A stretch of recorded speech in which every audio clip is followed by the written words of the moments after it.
नमस्ते, Radhe Radhe, hello everyone, welcome to our channel Bioverse the universe of biology.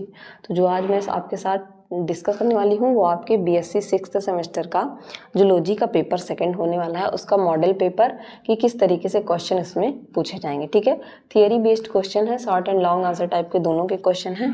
Paper second है आपका ecology, ethology, environment science and wild life. और उन बच्चों से मेरा हम्बल रिक्वेस्ट है कि जिनके बॉटनी के पेपर हो गए हैं, प्लीज़ वो अपने बॉटनी का इकोलॉजी का पार्ट ज़रूर रिवाइज करके और देख के जाएंगे पेपर का कि किस तरीके से क्वेश्चन था। ठीक है, क्योंकि वो क्वेश्चंस आपके जूलॉजी में पूछे जाने के चांसेस बहुत ज़्यादा हैं। तो अगर आपका वो पहले से प्रिपेयर है तो एक बार आपको आइडिया लग जाएगा, एग्जाम में आपका टाइम बचेगा जब आपको पता रहेगा कि इसमें हमें क्या लिखना है, क्या सारी चीज़ें ऐड करनी है। ठीक है, तो प्लीज़ आपसे हम्बल रिक्वेस्ट है। वैसे तो आप सब समझदार बच्चे हैं, अपने पढ़ाई को लेकर बहुत ज़्यादा अटेंटिव हैं, ठीक है, फिर भी एज अ टीचर मेरी एक रिस्पॉन्सिबिलिटी है आपको कहने की। तो चलिए शॉर्ट आंसर टाइप से स्टार्ट करते हैं। तो सबसे पहले जो टॉपिक लिया है मैंने वो Liebig's law and Shelford law of tolerance. ठीक है, तो लॉ ऑफ टॉलरेंस करके आपका एक टॉपिक है। ठीक है, तो उससे ये पूछ सकता है लीबिग्स लॉ ऑफ मिनिमा, या लीबिग्स लॉ देके पूछ सकता है, या सेल्फोर्ड लॉ ऑफ टॉलरेंस। ठीक है, डिफरेंस पूछ सकता है आपको ऑट इकोलॉजी एंड सिनोकोलॉजी में, बायोटिक एंड एबायोटिक फैक्टर में, नेटेलिटी और मॉर्टेलिटी में क्या डिफरेंस होता है, और detritus and grazing food chain में क्या डिफरेंस होता है। ठीक है, सारी चीज़ें मैं आपको बहुत डिटेल में बता चुकी हूँ। ठीक है, then food chain and food web में क्या डिफरेंस होता है, लिंड्समैन लॉ ऑफ एनर्जी क्या होती है, 10% लॉ ऑफ एनर्जी भी इसको कहते हैं। ठीक है, इकोलॉजिकल पिरामिड्स ये आपका किसी से भी पूछ सकता है, चाहे वो एनर्जी का हो, चाहे वो बायोमास का हो, या नंबर का हो। ठीक है, किसी से भी पूछ सकता है। इकोलॉजिकल एफिशिएंसीज क्या होती हैं, स्पीसीज रिचनेस क्या होती है, स्पीसीज अबंडेंस क्या होती है, सर्वाइवरशिप कर्व का डिफरेंस बताना टाइप 1 और टाइप 3 में। ठीक है, कैसे ये एक दूसरे से अलग होते हैं। ग्रीन हाउस गैसेस क्या होती हैं, ग्रीन हाउस इफेक्ट क्या होता है, कैसे ये हमारे नेचर को इफेक्ट कर रहा है, इससे question.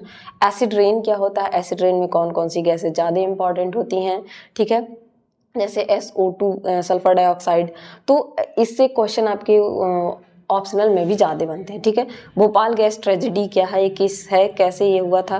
Then what is ethology, who is the father of ethology, what is the scope, ethology की आपको डेफिनेशन लिखनी होगी, इसकी थोड़ी हिस्ट्री बतानी होगी। ठीक है, ये सारी चीज़ें आपको इसमें ऐड करनी होंगी। क्लासेस आपकी आज से स्टार्ट हो गई हैं इथोलॉजी की। लर्न बिहेवियर क्या होता है इसके बारे में। ठीक है, हैबिचुएशन क्या होता है। ठीक है, क्रोनो मेडिसिन क्या है, कंजर्वेशन एथिक्स क्या है, कंजर्वेशन जो है उसके एथिक्स क्या है, उसके लॉज क्या हैं। टाइगर रिजर्व जो है इंडिया में कैसे वर्क करते हैं, क्या है। नेशनल पार्क के बारे में, एंड देन सेंचुरीज के बारे में। ठीक है, फर्स्ट नेशनल पार्क पूछ सकता है, लार्जेस्ट नेशनल पार्क पूछ सकता है, कितने नेशनल पार्क्स हैं, सेंचुरीज के बारे में पूछ सकता है। ठीक है, तो यहाँ से बहुत सारे क्वेश्चन आपके बन सकते हैं, कुछ भी यहाँ से उठा के पूछ सकता है। ठीक है, एथिक्स के कोई रूल पूछ लेगा।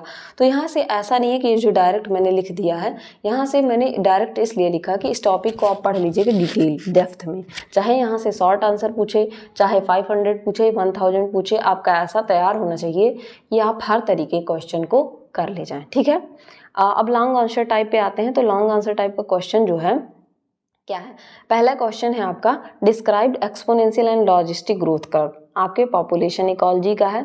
ठीक है, अब ये वाला पार्ट आपके बॉटनी में नहीं था। ठीक है, तो ये आपके जूलॉजी का पार्ट है। तो डिस्क्राइब करना है एक्सपोनेंशियल और लॉजिस्टिक ग्रोथ कर्व के बारे में, जो एस शेप और जे शेप का कर्व आता है। ये जे शेप का कर्व होता है, सिग्मोइडल कर्व होता है। लॉजिस्टिक को पर्ल वैन हर्स्ट के नाम से भी दे सकता है, जो इसके साथ डिस्कवरर थे उनके नाम पे।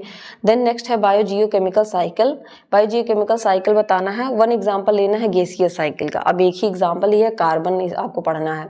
अब देखिए, अभी मैंने बॉटनी का क्वेश्चन कराया है इकोलॉजी का 6 सेमेस्टर का, सिद्धार्थ यूनिवर्सिटी का। तो वहाँ पे पूछा था कि दो तरीके की गैसियस साइकिल होती है, सेडिमेंट्री, दूसरा होता है गैसियस। ठीक है, अब गैसियस साइकिल और सेडिमेंट्री साइकिल में कनेक्टिव लिंक का कौन सा ऐसा काम करता है कि जो गैसियस भी हो, सेडिमेंट्री हो। तो सल्फर साइकिल आपकी, सल्फर ये काम करता है। ऐसे क्वेश्चन पूछे जा रहे हैं। ठीक है, सक्सेशन क्या होता है इकोलॉजी में, एक रेफरेंस में किसी एक का एग्जाम्पल, जैसे आप मतलब वाटर का ले सकते हैं या लैंड का ले सकते हैं, कहीं किसका सक्सेशन आप लेना चाहते हैं एक एग्जांपल के साथ। ब्रीफ डिस्क्रिप्शन आपको क्लाइमेट चेंज, पब्लिक हेल्थ पे क्लाइमेट चेंज का क्या असर पड़ता है। ठीक है, अगर क्लाइमेट चेंज हो रहा है, जैसे बहुत ज़्यादा गर्मी हो रही है, बहुत ज़्यादा बरसात हो रही है, बहुत ज़्यादा ठंडी पड़ रही है, उसका जो है पब्लिक पे क्या असर पड़ रहा है। ठीक है, जो आपका पोल्यूशन है उससे क्या इफेक्ट पड़ रहा है आपके पब्लिक हेल्थ पे, ठीक है। पब्लिक में आप ही आते हैं।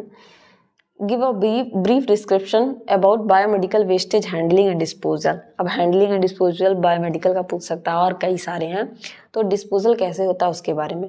डिस्क्राइब करना एसोसिएटिव लर्निंग और क्लासिकल एंड ऑपरेंट कंडीशनिंग के बारे में, ये मैं आपको पढ़ाऊंगी भी।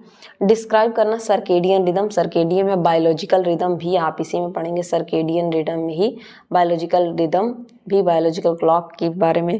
कंजर्वेशन एथिक्स क्या है, importance of conservation in the world. तो ये इतने कुछ क्वेश्चंस मैंने जितने मुझे इम्पॉर्टेंट लगे कि आपके एग्जाम पॉइंट ऑफ व्यू से उतने लिए हैं।